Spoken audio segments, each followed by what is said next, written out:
I hit a manhole cover in a parking lot and now it works again. Look at that. Or does it? It does not. Oh, there it goes.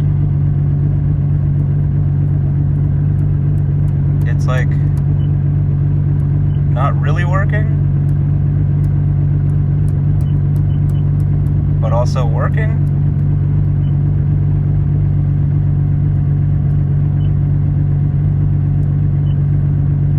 It does this every time. I have to go through like a factory reset.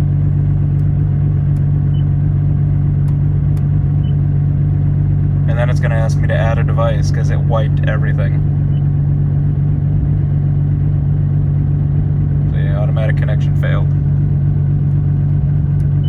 Phone, no phone.